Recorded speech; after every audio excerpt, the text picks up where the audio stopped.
آج امت مسلمہ بہت مشکل میں ہے اور تقریباً 2 سال ہونے کو ہے کہ جناب اکتوبر 2023 سے مسلسل آگ اور بارود کی بارش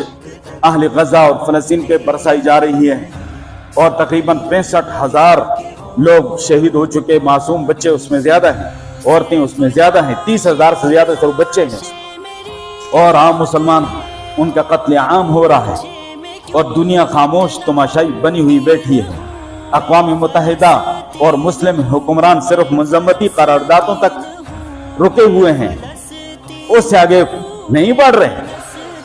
اور ابھی دوبارہ اقوام متحدہ کا جو اجلاس ہوا اس میں کچھ لوگوں نے کچھ نہ کچھ کسی نہ کسی جرأت کا مظاہرہ کیا۔ اس میں اسپین کے وزیر اعظم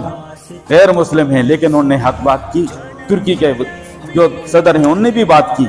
لیکن اس سے بات کرنے سے مسئلہ حل نہیں ہوگا، عملی قدم اٹھانے کی ضرورت ہے۔ چند لوگوں نے اپنی جان ہتھیلی پہ رکھ کر وہ سارے خطرات کے باوجود دریا کی لہروں پہ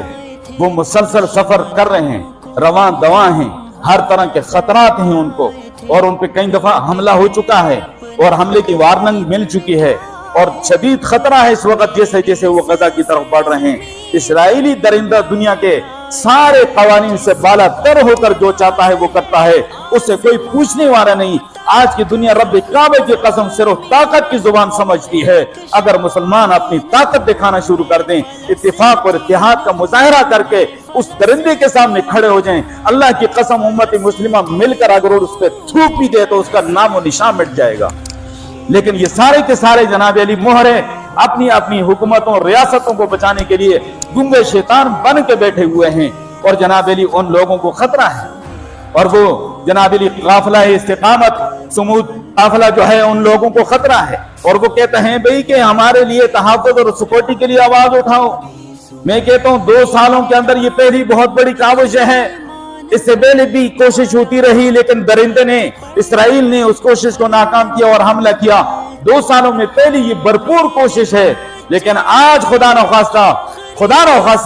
اگر یہ قافلے کا مشن یہ اپنے مشن میں ناکام ہو گئے، اللہ کی قسم دنیا میں تمہارا نام و نشان نہیں رہے گا اور تاریخ میں تمہارا نام بہت برے الفاظ کے ساتھ لکھا جائے گا کہ وہ اس وقت کے انسان اور مسلمانوں نے کیا کردار ادا کیا۔ آج غیر مسلم ہو کر زیادہ تر غیر مسلم اس قافلے میں شامل ہیں، ان کے اندر کچھ نہ کچھ انسانیت کی رمق باقی ہے اور اس انسانی جذبے کے تحت وہ بھی اپنے آپ کو خطرے میں ڈال کر چل رہے ہیں، لیکن مسلمان جناب علی ٹس سے مس نہیں ہوتے۔ اللہ نے کہا مسلمانوں تم نہیں کرتے تو میں غیروں سے کام لے لوں گا، لیکن ہمیں